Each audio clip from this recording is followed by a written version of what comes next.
जय बृहस्पति देव की। आइए भक्तों, आज बृहस्पति देव की संपूर्ण कथा का स्मरण करते हैं। इस व्रत को करने से समस्त इच्छाएं पूर्ण होती हैं और बृहस्पति महाराज प्रसन्न होते हैं। धन, विद्या, पुत्र तथा मनोवांछित फल की प्राप्ति होती है।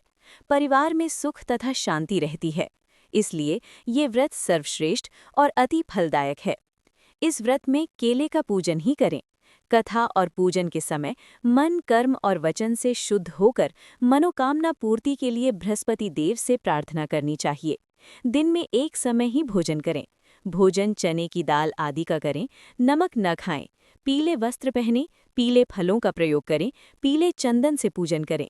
पूजन के बाद भगवान बृहस्पति की कथा सुननी चाहिए। बृहस्पति हर वार व्रत कथा। प्राचीन समय की बात है। एक बड़ा प्रतापी तथा दानी राजा था। वो प्रत्येक गुरुवार को व्रत रखता एवं पूजा करता था। ये उसकी रानी को अच्छा न लगता। न वो व्रत करती और न ही किसी को एक पैसा दान में देती। राजा को भी ऐसा करने से मना किया करती। एक समय की बात है कि राजा शिकार खेलने वन को चले गए। घर पर रानी और दासी थी। उस समय गुरु बृहस्पति साधु का रूप धारण कर राजा के दरवाजे पर भिक्षा मांगने आए। साधु ने रानी से भिक्षा मांगी तो वो कहने लगी, हे साधु महाराज, मैं इस दान और पुण्य से तंग आ गई हूँ। आप कोई ऐसा उपाय बताएं जिससे ये सारा धन नष्ट हो जाए और मैं आराम से रह सकूं। साधु रूपी बृहस्पति देव ने कहा, हे देवी, तुम बड़ी विचित्र हो। संतान और धन से भी कोई दुखी होता है। अगर तुम्हारे पास धन अधिक है तो इसे शुभ कार्यों में लगाओ, जिससे तुम्हारे दोनों लोग सुधरें। परंतु साधु की इन बातों से रानी खुश नहीं हुई। उसने कहा, मुझे ऐसे धन की आवश्यकता नहीं जिसे मैं दान दूं तथा जिसको संभालने में ही मेरा सारा समय नष्ट हो जाए। साधु ने कहा, यदि तुम्हारी ऐसी इच्छा है तो जैसा मैं तुम्हें बताता हूँ तुम वैसा ही करना। बृहस्पतिवार के दिन तुम घर को गोबर से लीपना, अपने केशों को पीली मिट्टी से धोना, केशों को धोते समय स्नान करना, राजा से हजामत बनाने को कहना, भोजन में मांस मदिरा खाना, कपड़ा धोबी के यहाँ धुलने डालना। इस प्रकार 7 बृहस्पतिवार करने से तुम्हारा समस्त धन नष्ट हो जाएगा। इतना कहकर साधु बने बृहस्पति देव अंतर्धान हो गए। साधु के कहे अनुसार करते हुए रानी को केवल 3 बृहस्पतिवार ही बीते थे कि उसकी समस्त धन संपत्ति नष्ट हो गई। भोजन के लिए परिवार तरसने लगा। एक दिन राजा रानी से बोला, हे रानी, तुम यहीं रहो, मैं दूसरे देश को जाता हूँ, क्योंकि यहाँ पर मुझे सभी जानते हैं, इसलिए मैं कोई छोटा कार्य नहीं कर सकता। ऐसा कहकर राजा परदेश चला गया। वहाँ वो जंगल से लकड़ी काट कर लाता और शहर में बेचता। इस तरह वो अपना जीवन व्यतीत करने लगा। इधर राजा के बिना रानी और दासी दुखी रहने लगीं। एक समय जब रानी और दासियों को 7 दिन बिना भोजन के रहना पड़ा, तो रानी ने अपनी दासी से कहा, हे दासी, पास ही के नगर में मेरी बहन रहती है। वो बड़ी धनवान है। तू उसके पास जा और कुछ ले आ, ताकि थोड़ा बहुत गुजर बसर हो जाए। दासी रानी की बहन के पास गई। उस दिन बृहस्पतिवार था। रानी का बहन उस समय बृहस्पतिवार की कथा सुन रही थी। दासी ने रानी की बहन को अपनी रानी का संदेश दिया, लेकिन रानी की बहन ने कोई उत्तर नहीं दिया। जब दासी को रानी की बहन से कोई उत्तर नहीं मिला तो वो बहुत दुखी हुई। उसे क्रोध भी आया। दासी वापस आकर रानी को सारी बात बता दी। सुनकर रानी ने अपने भाग्य को कोसा। उधर रानी की बहन ने सोचा कि मेरी बहन की दासी आई थी, परंतु मैं उससे नहीं बोली, इससे वो बहुत दुखी हुई होगी। कथा सुनकर और पूजन समाप्त कर वो अपनी बहन के घर गई और कहने लगी, हे बहन, मैं बृहस्पतिवार का व्रत कर रही थी। तुम्हारी दासी गई, परंतु जब तक कथा होती है तब तक न उठते हैं न बोलते हैं, इसीलिए मैं नहीं बोली। कहो दासी क्यों गई थी?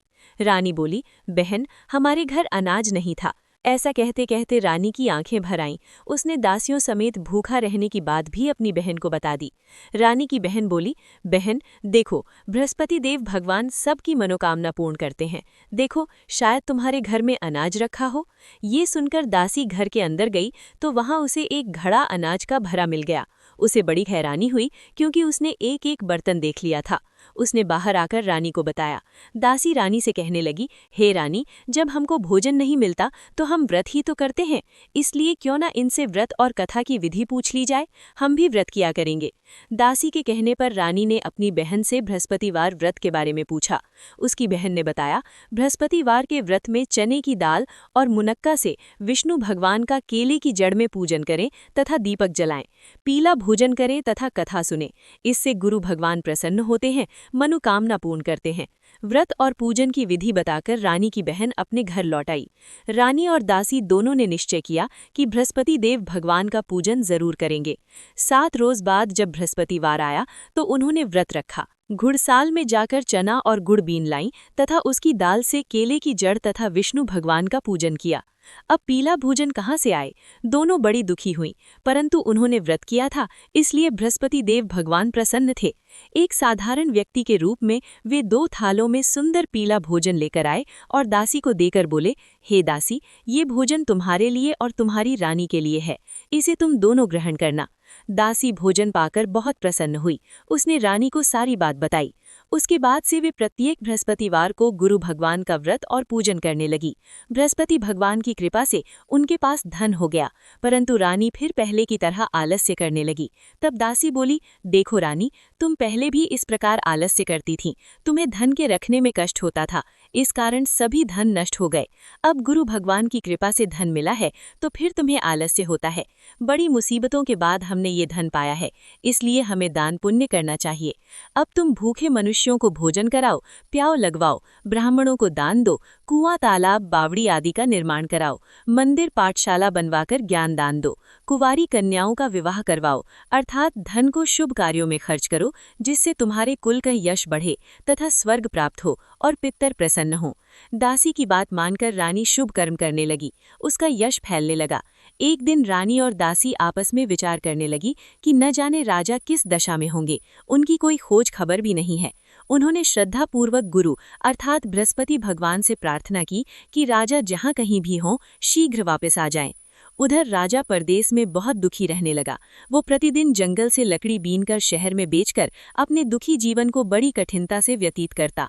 एक दिन दुखी हो अपनी पुरानी बातों को याद करके वो रोने लगा और उदास हो गया।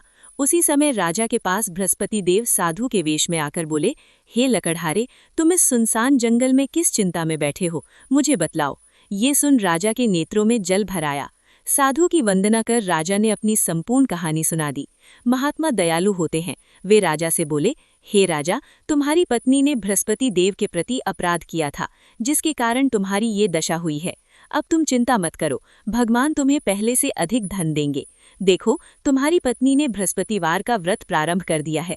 अब तुम भी बृहस्पतिवार का व्रत करके चने की दाल व गुड़ जल के लोटे में डालकर केले का पूजन करो, फिर कथा कहो या सुनो, भगवान तुम्हारी सब कामनाओं को पूर्ण करेंगे।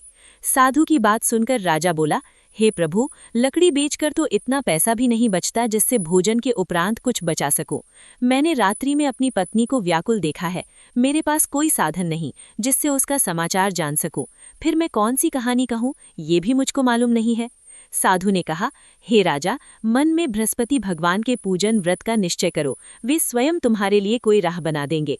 बृहस्पतिवार के दिन तुम रोजाना की तरह लकड़ियां लेकर शहर में जाना, तुम्हें रोज से दुगना धन मिलेगा, जिससे तुम भली भांति भोजन कर लोगे तथा बृहस्पति देव की पूजा का सामान भी आ जाएगा। जो तुमने बृहस्पतिवार की कहानी के बारे में पूछा है वो इस प्रकार है। बृहस्पति देव की कहानी। प्राचीन काल में एक बहुत ही निर्धन ब्राह्मण था। उसके कोई संतान न थी। वो नित्य पूजा पाठ करता। उसकी स्त्री न स्नान करती और न किसी देवता का पूजन करती। इस कारण ब्राह्मण देवता बहुत दुखी रहते थे। भगवान की कृपा से ब्राह्मण के यहाँ एक कन्या उत्पन्न हुई। कन्या बड़ी होने लगी।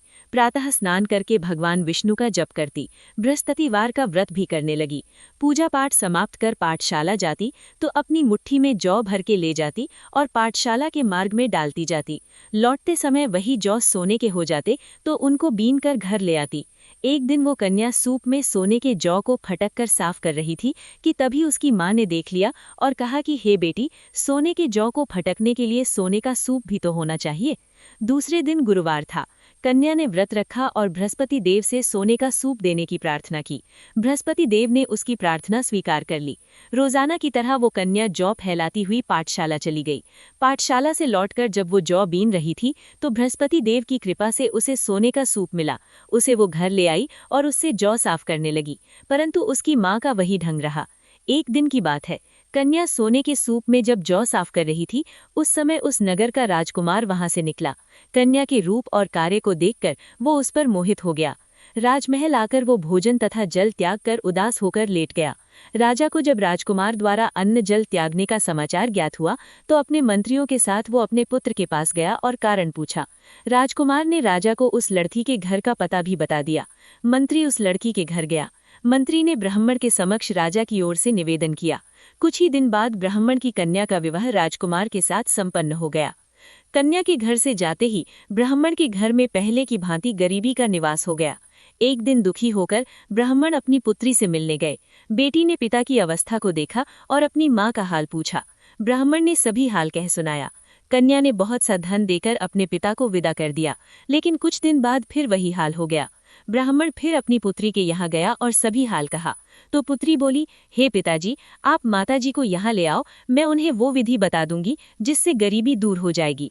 ब्राह्मण देवता अपनी स्त्री को साथ लेकर अपनी पुत्री के पास राजमहल पहुंचे तो पुत्री अपनी माँ को समझाने लगी, हे माँ, तुम प्रातःकाल स्नान आदि करके